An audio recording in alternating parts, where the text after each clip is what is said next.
My name is Judy Byrge, and I'm the news director at WECO Radio in Wartburg, or you may know me as editor of the Morgan County News. I have spent most of my adult life reporting local news here in Morgan County. Far too many of those reports have involved the illegal use, sale, or possession of drugs, and the devastating impact drugs are having on our communities and families. As I began to plan for this special report, I wanted to be part of the solution and not merely continue to report on the crimes associated with drug use. My hope is that by the time you have finished listening to this presentation, that you too will have decided to become part of the solution. During this special presentation, I talk with Morgan County General Sessions Judge Mike Davis about what he's seeing in his local court. I also talk with a young woman that I refer to simply as X, who admits that she is addicted to drugs and has stolen to support her habit. I also talk with the Assistant Commissioner of the Tennessee Department of Corrections about a program that the state prison system has implemented to provide drug treatment. And finally, I talk with a substance abuse counselor about the help that's available for both the addicts and their family members. Morgan County General Sessions Judge Mike Davis deals with drug addicts and sees the devastating effects on a daily basis. It's a disease and a horrible plague on our society. It has no respect of families or persons or circumstances. When people make that choice and they start down that horrible road of using, and it grows and grows, if they don't have a desire in their heart to stay clean and to get away from that and get away from the folks and the circumstances that whatever put them in there, they're going down that hill, that slippery slope quickly.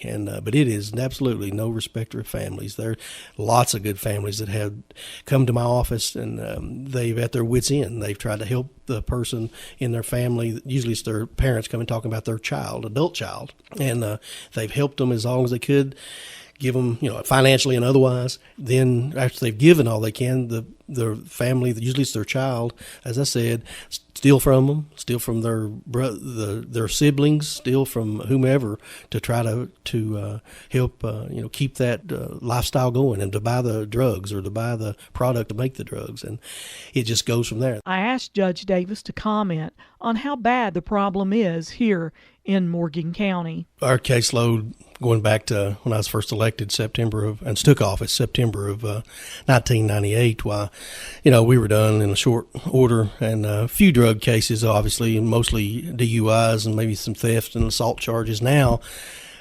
predominantly, our caseload is drug charges, be it methamphetamine charges or the abuse of prescription drugs, opiate-based pain medication, and the psychotropic drugs or drugs like Xanax, those kind of things.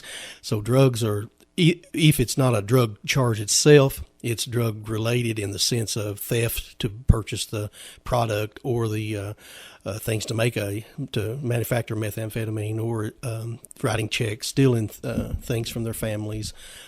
Makes our docket grow. Certainly the number of inmates we deal with mostly twice a week now, just to keep our numbers in the jail kind of at some level that we can tolerate. Judge Davis says the problem is not merely an adult problem. Not only in criminal court, but I'm also juvenile court judge. We see not only juveniles using the drugs, but we see having to place these kids not only in state custody, but with other family members or otherwise. And we've talked a little bit about it tearing down the home, but also what that does to our dockets. That's huge. And then, we talk about the number of lawyers involved just to handle those cases. And that takes, I've had to go to add additional days to my docket on juvenile court just simply to handle those kind of cases. And most of that's drug related.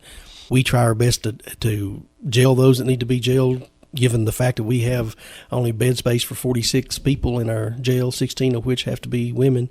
We do our best. We're a small rural county and we try to find them help wherever it may be. Judge Davis goes on to talk about what happens to children of addicted parents. It's so sad. You see children these days that are being raised by a lot of grandparents. Not that that's sad per se, but the grandparents certainly are in the twilight of their life, so to speak, having to raise these young children and involved in activities. Sometimes maybe their health and they're not able to handle a lot of things that raising young children, simply because the parents are off, have let drugs basically ruin their lives. And they've stolen from their families, and these children are left, to the grandparents, aunts and uncles, sometimes extended family, sometimes some people not even related to them at all are raising them.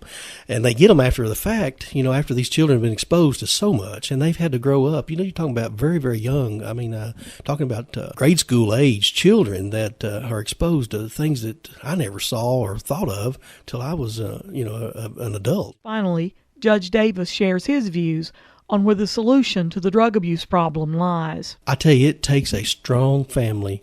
You follow, and I say this to people that would talk to me about it, you need to follow your adult child around like you would a toddler, afraid they're going to pull the shelf over on them, or to break things in somebody else's houses. Not let them have money, not let them have access to a car to go on their own. They need to, it's a change of behavior, change of lifestyle. They need strong reinforcement. We use it through jail, through sanctions, through fines and costs, through probation. We do all kinds of things to try to show people a different way, but and do their behavior modification. Each individual depends on itself. I think, but a strong family, quite honest. Those strong families are fewer and farther between these days, and a lot of those families have exhausted their patience and they're resolved with some of their family. Even though they still love them, they've had to exercise that tough love and say, I can't do it anymore. I can't help them. They're out there on their own. What you're about to hear is a very candid conversation I had with a young woman who admits that her battle with drugs has been a long one and difficult. Her story isn't unique. There are dozens of others with similar stories all around us. As our discussion progresses, you will hear that she would like to roll back time and not do drugs, not even for the very first time. I appreciate more than words can say this young woman's willingness to sit down with me for this interview. I believe it took tremendous courage on her part. I agreed to protect her identity and have taken steps to distort her voice. It really doesn't matter who she is or what she sounds like. The important thing is her story, so I hope you will listen closely as I talk with a young woman that I will simply call X. In this first segment, I asked X to talk to me about the home she grew up in. I was raised with two parents in my house. They didn't get divorced. My dad's an addict. He's been an addict his whole life. My mom's not, which is very surprising because most of my family members are. I've battled with it for 8 years now, and I'm still struggling, but I'm making it. Okay, if you have been struggling with it for 8 years, you appear to be a pretty young person to me. So how old were you when you did drugs for the first time? 13. 13.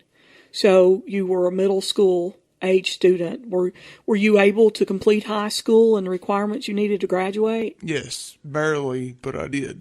If you will, talk to me about the situation that brought you to taking drugs for the first time. If you were living in a home with a father who abused drugs and you saw what it did, how did you come to do drugs and try it for the first time? Well, it all started out with just fun and goofing off with friends and riding around and just getting high, and then it turned into an everyday thing. Can you talk to me about what drugs you took? I did marijuana, any kind of pain pill there is, meth, cocaine. I haven't did any hallucinogens or anything like that. Students in schools today are exposed to all types of awareness stuff that tell them that drugs are bad, that meth is bad, that illegal use of prescription drugs is bad. We hear it everywhere. That education component is there. So I wanted to know why X decided to do drugs, especially knowing that the high wasn't going to last. Once you start, it's hard to stop. It's like a chemical imbalance in your brain. Once you get that chemical in your brain and you like it and you like the way you feel, it's hard to come off of it. And I know that you are involved through the drug court program here in the county. How did you come to be part of that? I violated my probation, and When I went in, I found out that I was 3 weeks pregnant, and they sent me to rehab, which I left. But I signed up for drug court after I had the baby, and I've been working the program since. If you were doing drugs while you were pregnant, once you knew you were pregnant, did you try to come off of them, or were you even able to think about doing that? Well, I didn't do drugs until I did drugs my first 3 weeks of my pregnancy, and then after I went to jail, I didn't do any, and I didn't take anything until I went into labor, and then I took something for the pain and smoked some pot because I didn't like the way I felt. In the next portion of this interview, I asked X to talk about her motivation to stay off drugs and what she's doing to be able to stay clean.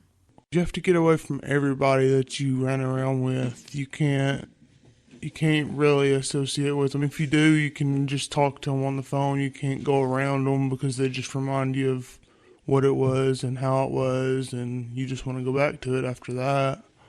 What made you decide that you want to get off drugs and be drug-free? What's your driving force and motivation? Being a good parent and being good to myself. I've not been good to myself in years. It's time to step up. You said that you tried meth or have used meth. Do you have an addiction to meth? I'd say I do. And what made you progress to meth? I'm not really sure. It was just there one day when I didn't have painkillers, and I did it and felt just as good as I did when I was on painkillers, so it just switched the chemical imbalance in my brain. Do you eventually come down and just really crash? You feel good for 24 to 36 hours, and then you come down hard, and you feel like you're just absolutely dying. X has a younger brother, and in this next segment, I asked her to talk about her relationship with him. He's seen me firsthand come off drugs and use drugs, and he's seen it all, and I don't think he wants to end up like me, because he's seen me crash, he's seen me detox. He's seen all of it except for some of the usage and stuff. How long have you been in this drug court program now, trying to get drug-free? 2 years. And has it been successful for you? I did my best that I could, but it's not determined whether you're going to relapse or not once you decide to quit. It just happens. And when you relapse, do you kind of drag yourself back up and say, no, you can do this, stay with it? Or does that relapse last a while? If I confess to the relapse when it first happens, it doesn't stay with me because I have the support around me. I have my class, I have peers that are watching over me and helping me. But if I don't confess to it and I keep doing it, then I end up back in the same old routine. How do you feel like you're doing overall? Better than expected. In this last segment of my interview with X, she talks about the lengths she went to pay for her habit and the consequences of her bad decisions. If you work, you pay for it yourself. If you don't, you steal, and you just play every trick in the book to get money from anybody you can. And is that what caused you to be charged and brought into court, or was it use? Yes, I stole checks to pay for my habit. Looking back at that, and you know it was wrong, is that something that you regret? Would you like to go back to the first time you took drugs and do anything differently? I'd love not to ever have took them before in my life. So you wish that you could have done as they tell the kids in school, just say no? Yeah, I do. Is there anything else that you would like to say to people about addiction? Do you see it as a sickness? Yes, I do. It is really hard to overcome, and you do need the people around you that love and care about you to get through it. You can't just do it on your own. X, let me just say that I really appreciate you coming in and talking with me about this, because I know that it isn't easy for you to do, so I really appreciate it. And hopefully somehow together, you and I having this talk today can make a difference in someone else's life. I hope so too.